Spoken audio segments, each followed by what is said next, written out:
This is The Mysterious Murdaughs, a multi-episode podcast brought to you by Bed Crime Stories podcast in association with Carnage Street.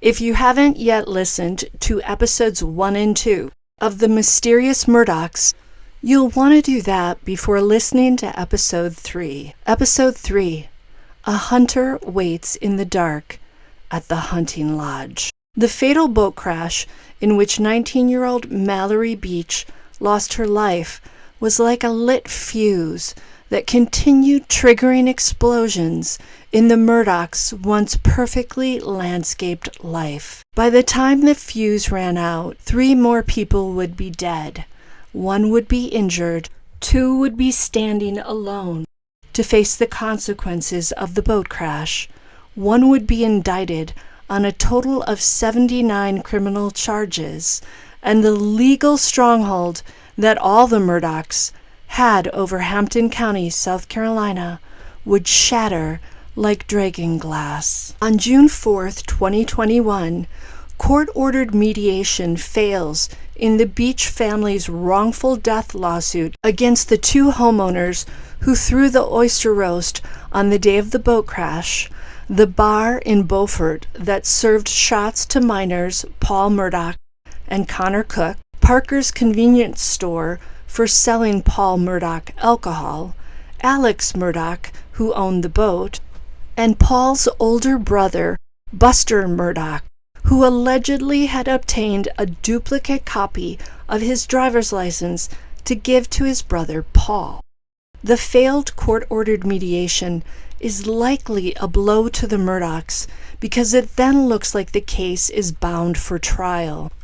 At the same time, Alex's son Paul is still awaiting movement on the 3 felony counts that he's been charged with: boating under the influence causing death, and 2 counts of boating under the influence causing great bodily injury, counts that could see him go to prison for 25 years or more. 3 of the 4 members of Alex Murdaugh's family are in serious trouble with the law: Paul, Alex, and Buster. Trouble that can lead to the Murdaughs having to spend time behind bars and pay enormous sums of money to the boat crash victims and their families. At the same time, according to sources close to the family, Paul's parents, 53-year-old Alex and 52-year-old Maggie Murdaugh, are having marital troubles, perhaps partially due to the family's legal woes, but also because Alex has been rumored to be having an affair with a female attorney. That last bit is allegedly, by the way. Multiple sources close to the family have confirmed that Maggie had recently moved out of the family's primary residence, a 1,772-acre hunting lodge known as Moselle in the rural hamlet of Islandton, South Carolina. Moselle had been the Murdaughs' prized possession for many years. It featured a large white home with a wraparound columned porch, 4 bathrooms, 3.5 baths. The low country property also included a large equipment shed, an enclosed shop, a 12-dog kennel, and possibly even an airstrip. Moselle was where Alex and Maggie Murdaugh had gathered with their family and friends for holiday celebrations and parties, where they'd organized many group hunting excursions for family and friends. It sounds like it was sort of a guy's man cave, if you will. That is, if you enjoy hunting and fishing. Moselle was also where the Murdaughs' longtime housekeeper, Gloria Satterfield, had reportedly tripped and fell in 2018, leading to her death a few weeks later. While Alex stayed at the Moselle hunting lodge, Maggie had decamped to the family's Edisto Beach vacation cottage, which was about an hour and 15 minutes away from Moselle by car. The airy beachside cottage likely offered Maggie a peaceful retreat away from her troubled union with Alex, as well as the legal troubles facing her husband and sons. While staying at the cottage, she'd been redecorating it, another welcome distraction from all the complications of her life at this point. Sources close to Maggie have said that in late April, early May, she'd even met with a divorce attorney who'd advised her to take a closer look at the family's finances, and that included examining Alex's stake in his family's law firm, PMPED, or the Peters, Murdaugh, Parker, Ellsworth, Detrick Law Firm. Another source stated that prior to the summer of 2021, Maggie used to visit Alex at the family law firm all the time, but she'd stopped coming in the months leading up to that June. The same source said that at the firm's Christmas party in December of 2020, Maggie and Alex didn't speak to one another. According to an article in People magazine, 2 nights prior to June 7th, 2021, Maggie and Alex were seen together at a University of South Carolina baseball game. Despite sitting together, Maggie barely spoke to her estranged husband, Alex. A witness said that during the game, Maggie seemed aggravated, while Alex and her older son, Buster, were appearing to have a good old time. The witness said that Alex and Buster visited the bar at least 4 times to get drinks, as Maggie sat quietly next to a young blonde woman. At one point, Alex brought back peanuts for Maggie, but instead of handing them to her, apparently he tossed them without saying a word. Something was obviously off. The smiling, seemingly close-knit family appearing in photo after photo on Maggie Murdaugh's Facebook seemed to have vanished. In the same People magazine article, a local from the same area as the Murdaughs is quoted as saying this: "Behind the black ties and fancy dresses were miserable people." Around this same time, the Murdaugh family was allegedly rapidly running out of money. At the time of her death, Maggie had a number of unpaid bills and a dwindling balance in her bank account. Because she didn't work, that could only mean one thing: Alex wasn't supplying her with the money to pay those bills. A week before he died, Paul Murdaugh, too, got a dose of the family's financial woes when the credit card he tried to use to pay for drinks at a bar in Savannah was declined. For a family who previously only traveled on chartered planes, often attended black tie affairs, dressed to the nines, and owned one huge property as well as a vacation home on a beach, money was becoming a problem. Where money had once freely flowed, the river had suddenly dried up.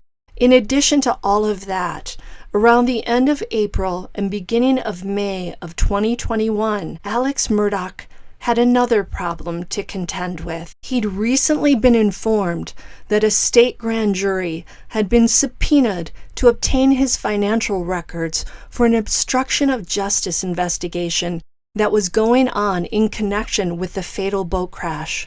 It seems that Alex had repeatedly failed to turn over requested financial records to the Beach family's attorney, and now Alex Murdaugh would be forced to. He was scheduled to share those financial records with the court on June 10th. If there were things in those financial records that Alex did not want divulged to others, he was most likely feeling cornered and stressed at this point. A criminal investigation into Alex's financial dealings at his law firm was also underway at this time, and while it's not been stated that Alex Murdaugh was aware of this criminal investigation, many people believe that he did know about it. If Alex's bank received a subpoena to share his records with officials, the bank would likely have told Alex about it. Alex Murdaugh dealt with this bank all the time. He had a close relationship with them. And then there were Alex's elderly parents. His father, the 81-year-old patriarch of the Murdaugh family, Randolph Buster Murdaugh III, his health was rapidly deteriorating. Alex's mother, too, was in decline and suffering from dementia. All in all, things were not completely copacetic with the Murdaughs of Moselle, the powerful and wealthy family that seemed to have it all in the happy Facebook photos was fast crumbling behind the scenes. During the summer of 2021, the now 22-year-old Paul Murdaugh was on break from the University of South Carolina. He'd been hard to track down over the past few weeks because he'd been staying at the homes of multiple relatives, couch surfing as his parents' once solid marriage was cracking up. On the evening of June 7th, 2021, 3 days after the court-ordered mediation on the wrongful death lawsuit failed, Maggie finds herself driving the hour and 15-minute journey to Moselle. She's headed there to meet up with her estranged husband, Alex. Alex had asked Maggie to come to Moselle to meet up with him so that she could go and see his dying father, Randolph, one last time. One could say that Alex lured Maggie to Moselle that night. Before heading out, Maggie had expressed some hesitancy about meeting up with Alex to at least 3 people close to her. Ultimately, however, she decided that it was the right thing to do under the circumstances. Maggie and Alex's son, Paul, was also nearby on June 7th. He'd worked all day at one of his Uncle John Marvin Murdaugh's equipment rental stores, the Murdaugh Rental Center in Okatee, South Carolina, to be precise. After having dinner with his uncle's family, Paul left around 6 p.m. to drive to his own family home, Moselle. The drive from Okatee to Moselle would have taken about an hour. Paul was headed there to check on a friend's dog who was staying in the family kennel. It's unclear if his father, Alex, knew he was going to be at the Moselle hunting lodge that night. Paul likely arrived at Moselle sometime around 7 p.m. Maggie, too, turned up at Moselle between 7 and 7:30 p.m., and I'm sure she was happy to see her son Paul there. Although humid, it was a beautiful summer night, with a temperature hovering around 80 degrees Fahrenheit, a slight drop from the day's high of 84 degrees. It would have been quiet and peaceful at the sprawling property at this hour, save for a summer's eve symphony of buzzing cicadas and perhaps a dog or two barking in the kennels. Fireflies, no doubt, flickered sporadically in the darkness. To head into the $3.9 million property, one drives first past 2 imposing brick walls flanking the entrance, and then continues down the long, curving driveway to arrive eventually at the dog kennels.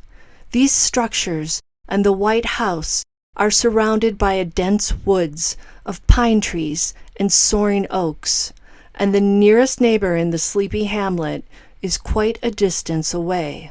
One could say that Moselle offered the perfect place to commit a crime unseen and unheard. It's unclear if Paul was already at Moselle when his mother Maggie arrived, or if he turned up after her. What occurred between 7:30 and 9 p.m. is anyone's guess. What we know for certain is that at some point between 9 and 9:30 p.m., the tranquil summer's eve was punctured by an extended staccato burst of gunshots. Of course, only the killer, the victims, the dogs, and the wild boars that lived in the woods would have heard the drama unfolding on this isolated property. We know that the crime occurred between 9 and 9:30 p.m. because of the Colton County coroner Richard Harvey's report. According to Alex Murdaugh, he was at his parents' house in Varnville at the time of the crime. He claims to have been watching a game show with his mother between 9 and perhaps 9:30 p.m. Varnville is a 20-minute drive from Moselle. Alex told investigators that he arrived home to Moselle at 10 p.m. If that's true, he would have had to have left his parents' house that night around 9:40 p.m. Along the drive home, Alex spoke to friends on the phone, talked a little business, and called his father Randolph at the hospital. According to Alex Murdaugh, he discovered the gruesome crime scene near his dog kennels at around 10 p.m. At precisely 10:07 p.m., Alex Murdaugh's call to the Hampton County 911 dispatch comes in.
In the call, a seemingly distraught Alex tells the operator the following: "I need the police and ambulance immediately. My wife and child have been shot badly."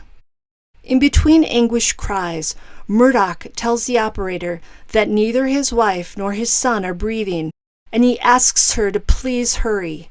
Throughout the call, Alex remains polite and shows his southern manners by referring to the operators as sir and ma'am. The operator tells Alex not to touch the bodies, but it's too late. He's already felt them to check if they are breathing. That will later explain all the blood on his shirt when emergency responders arrive.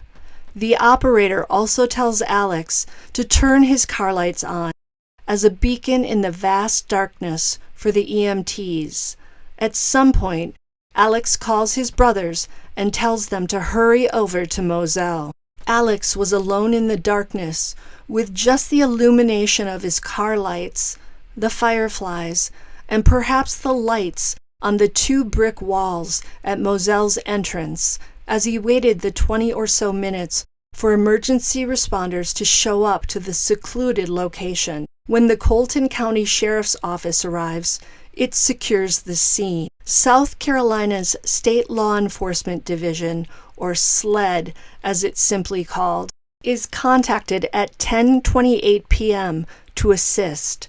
SLED agents arrive at Moselle at precisely 11:47 p.m. Round about midnight, it must have been a busy and disturbing scene. Red lights flashing, yellow tape around the crime scene, investigators combing over 2 bodies on the ground, and perhaps some crime scene technicians in their head-to-toe gear processing the evidence. After the investigators, evidence technicians, and the coroner do their work, they're able to determine that Paul Murdaugh died first at 9:30 p.m. He's been shot execution style with a shotgun. One wound is to his head, the other to his chest. Whoever fired the shots used 1 round of birdshot and 1 round of buckshot. Maggie is discovered face down on the ground, just a few yards away from Paul, near the kennels that housed the family's dogs that Maggie apparently adored. She's been shot multiple times with a high-powered assault rifle.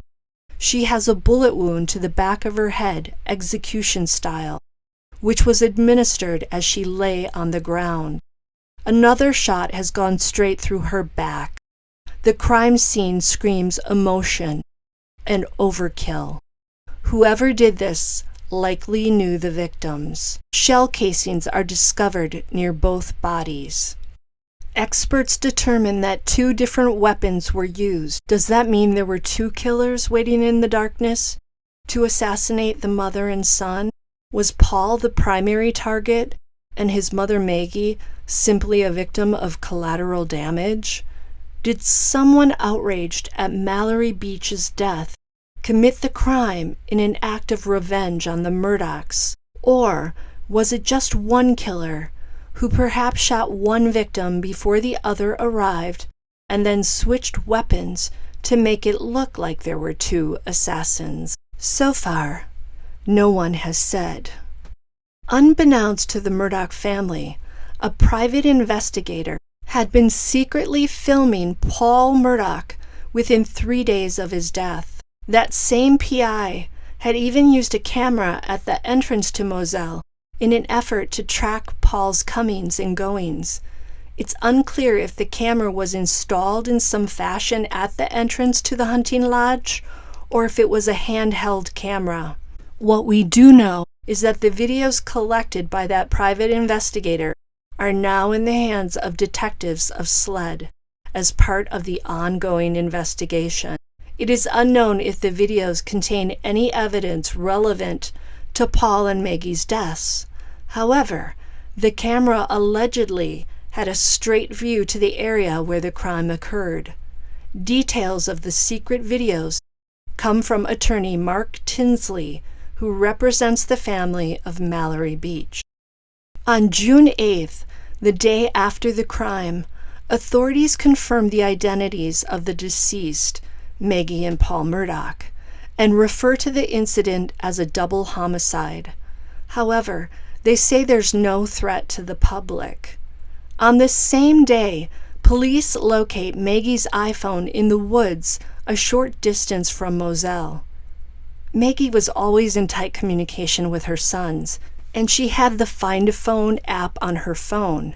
Her son Buster had the same app, and that's how they were able to find his mother's phone in the woods so quickly. Paul's phone was discovered on his body. Police are also actively looking for homes or businesses in the area that may have exterior security cameras facing Moselle Road. Investigators find evidence of possible manipulation of the crime scene. Note that Alex Murdaugh has maintained from the very beginning that he's innocent of any involvement in the heinous act, and, as of early May of 2022, he hasn't been accused of killing anyone. 3 days after the crime, on Thursday, June 10th, Alex's father, Randolph, passes away. Was he told of Maggie's and Paul's deaths? If so, did the news hasten his departure? Thursday is also the day that autopsies are performed on Maggie and Paul's bodies. The next day, Friday, June 11th, a graveside service is held at noon at the Hampton Cemetery for Paul and Maggie. Paul's obituary paints a different picture of the 22-year-old than what's been said in reference to the boat crash. The obituary reads as follows: Paul grew up with a love for the outdoors and particularly enjoyed hunting at their lodge in Moselle with his father, Alex, and his brother, Buster." End quote. Maggie Murdaugh is remembered as a gentle presence. Her obituary reads, "Maggie had a heart of pure generosity and loved welcoming friends and family into her home on any given occasion. She adored her family and cherished spending time on the boat with her 2 sons. She will be remembered as a second mom to her sons' many friends. She made the most out of every situation and lived each and every day to the fullest." End quote. After Maggie and Paul are laid to rest, Alex Murdaugh goes to live with Maggie's sister, Marion Proctor, and her husband. Alex is said to have remained closely in the Proctors' presence for about 3 months. It was an odd move for Alex because sources close to the family say that prior to Maggie and Paul's deaths, Alex often found excuses not to accompany Maggie and the 2 boys on visits to see her family. It's also been said that Alex did not particularly like Maggie's parents. So why is he now finding comfort in Marion Proctor's home? Wouldn't he be more comfortable at one of his brother's homes or at his mother's house? Friends of the family notice that Alex seems focused on the loss of Paul after the crime, lamenting that now his son will never be able to prove his innocence in the boat crash. On June 16th, sled agents are seen collecting evidence in a swampy area near the Salkehatchie River, 2 miles south of the Murdaughs' hunting lodge. 10 days after the crime, the powerful Murdaugh legal camp and Alex's lawyer, Jim Griffin, are letting everyone know that Alex has an ironclad alibi for the night of the crime. They say that Alex dropped his father off at the Savannah Hospital that day and then went to visit his mother at the parents' house in Varnville. According to the Murdaughs and Alex's lawyers, Alex was watching a game show with his mother during the time that Maggie and Paul were shot. On June 17th, Alex's brothers, Randy Murdaugh IV and John Marvin Murdaugh, appear in an interview with ABC News in which they plead with the public to come forward with any information. The day of those murders, Alex Murdaugh had just taken his dying father back to the hospital, and he went to check on his mother. His family tells us when he returned to his home, he made that gruesome discovery. He's a very caring person.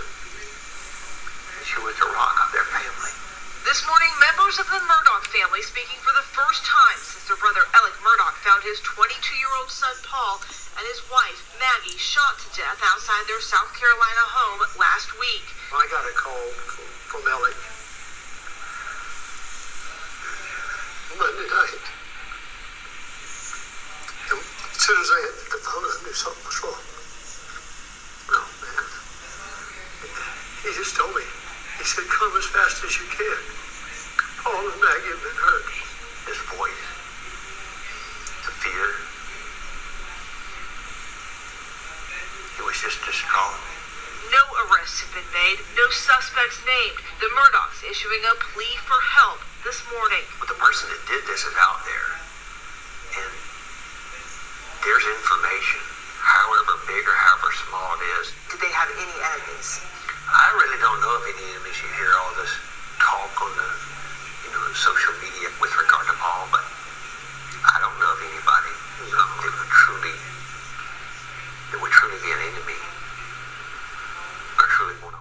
Alex's brothers say they don't know if the family has enemies, but they insinuate that prior to his death, Paul Murdaugh had received online threats stemming from the boat crash. On June 23rd, based on information gathered in the Murdaugh investigation, SLED delivers shocking news.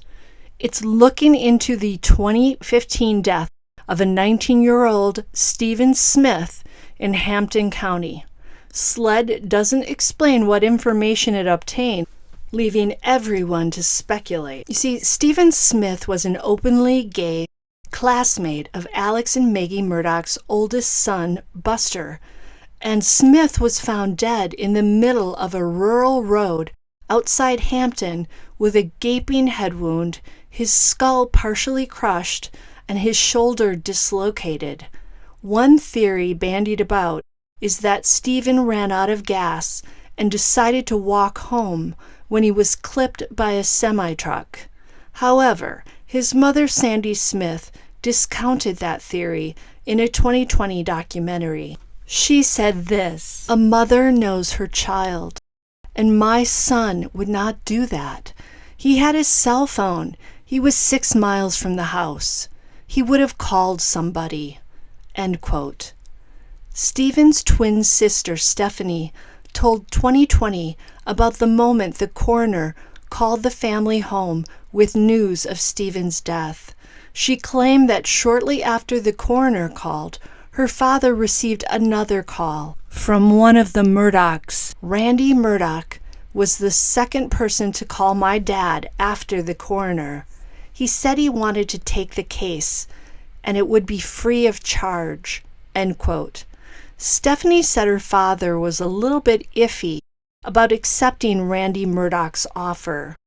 Others in the community apparently reached out to Sandy Smith with rumors that a Murdaugh boy may be involved with Stephen's death. In the 2020 documentary, a recording is played. In it, a South Carolina state trooper tells an unidentified phone tipster that he received at least 9 phone calls about a rumor connecting the Murdaugh family to Stephen's mysterious roadside death. Note that Stephen Smith's cause of death has never been conclusively determined. The question now is, why has Stephen Smith's case suddenly been reopened? Is there a connection between the Murdaughs and Stephen Smith? Did investigators looking into Maggie and Paul's deaths stumble on something that triggered Smith's case to be reopened? On June 25th, a public relations firm hired by the Murdaughs announces a $100,000 reward for information that leads to an arrest in the deaths of Maggie and Paul Murdaugh. The reward money, however, is only good through September of 2021. If anyone has information, they better offer it within 3 months' time if they want the dough. On August 6 of 2021, the South Carolina Attorney General's office dropped all charges against Paul Murdaugh in the death of Mallory Beach due to his own death. One problem the Murdaughs were facing is, ironically and darkly, solved. On September 2nd, Alex Murdaugh's family law firm, PMPED, the law firm at which he works, begins an investigation after finding a suspicious check on Alex's desk. They later come out to say that their investigation revealed that Alex has been taking money from the firm and its clients for his own personal use. The monies allegedly amount to more than $1 million. The next day, on September 3rd, members of the family law firm confront Alex about the embezzled funds and ask him to resign. He resigns that afternoon. So now Alex Murdaugh is dealing with the deaths of his wife, son, and father, as well as the loss of his job. Was there a dark cloud of ill fate and evil following Alex Murdaugh around? How could so many bad things happen to one family? But that dark cloud is about to unload one more thunderstorm on the remaining Murdaughs, Alex and Buster. The day after Alex Murdaugh is forced to resign, on September 4th, during the Memorial Day weekend, Alex has yet another encounter with evil. According to Alex, while he's driving on a rural road in Hampton County, he gets a flat tire. As he's changing the tire, he says that someone drives past in a truck, turns around, comes back toward him, and shoots him in the head. Here's that 911 call. Hampton County 911, where's your emergency? On Salcahatchee Road. Okay, what's the address on Salcahatchee Road? I'm by the church. What church? What church are you talking about? I don't know the name of it with the red roof. Okay, what end of Salcahatchee Road? Because I don't know what you're talking about. At the Hampton County side. Okay, what's going on? I got a flat tire, Mm-hmm. and I stopped, and somebody stopped to help me. And when I turned my back, they tried to shoot me. Oh, okay. Were you shot? Yes, but I mean, I'm okay. You shot where? Where were you shot at? Huh? Did they actually shoot you or they tried to shoot you? They shot me, but Okay, wait, you need EMS? well, I mean, yes, I can't drive. Okay. I'm seeing and I'm bleeding a lot. Where part of your body? I'm not sure. Somewhere on my head. Your head? Somewhere on my head. Somebody just stopped for me, ma'am. For 911. Okay. Still? Hey. Okay, let me speak to him, see if he can tell me exactly where you are. That church? Okay. Red roof. Yeah, hurry, please. Okay, about 2 miles from the pedestrian road there. Okay, and what's your name? I'm still here. I'm still on the line with you. What's your name? Alex Murdaugh. Murdaugh is driven by an unidentified Good Samaritan to an ambulance where EMTs begin treatment and even call a helicopter to airlift their patient to the hospital in Savannah. Murdaugh's lawyer, Jim Griffin, tells People magazine that Alex has suffered an entry and exit wound, a skull fracture, and a minor brain bleed in 2 places. Griffin also says that the gunshot wound was not self-inflicted. The incident is initially classified as an attempted murder. Once at the hospital, after medical staff there carefully examined the injury, they determined that it is actually quite minor, more of a grazing from a bullet than an actual bullet hole. Alex Murdaugh is even conscious and speaking. SLED begins investigating the incident immediately.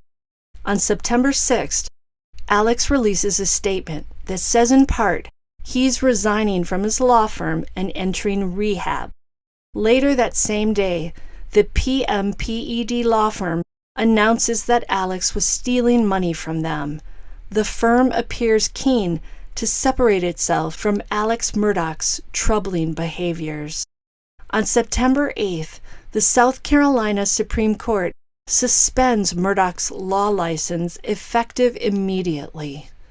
On September 14th, 61-year-old Curtis Edward Smith is arrested in connection to the shooting of Alex Murdaugh.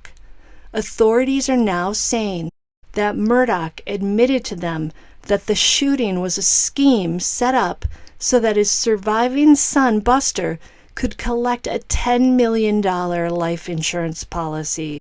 Alex hired Smith to do the deed. Alex Murdaugh's goose is pretty well cooked at this point for misappropriating funds from the family law firm and for this botched attempt at his own life. On September 15th, Alex Murdaugh is named the chief defendant in a wrongful death lawsuit filed by the sons of Gloria Satterfield. Satterfield, you may recall from earlier in this episode, was the Murdaugh's longtime housekeeper. On the same day, SLED announces that it's opening a criminal investigation into Satterfield's 2018 death. Alex's attorney says that his client will surrender to authorities the following day in connection with the insurance fraud charges. And sure enough, on September 16th, Alex Murdaugh turns himself in to authorities at the Hampton County Detention Center. How odd it must have felt for him to be the person behind the bars now and not the lawyer on the other side. Finding himself locked up, Alex Murdaugh must have been mind-blown at just how far he'd fallen in a mere 3 months. The powerful Murdaughs of Moselle were no more. The only man left standing at this point, so to speak, was Alex's eldest son, Buster. Join me next time on The Mysterious Murdaughs, when we'll dig deeper into Stephen Smith's death, as well as that of the Murdaughs' housekeeper, Gloria Satterfield. Were the Murdaughs somehow involved in the deaths of these 2 people? Or were the investigations opened because of some type of insurance fraud? We'll look at all of that and also talk about evidence in Maggie and Paul Murdaugh's deaths. Damning evidence against someone very close to them. Now do me a favor, please hit that like button, subscribe, share, and comment.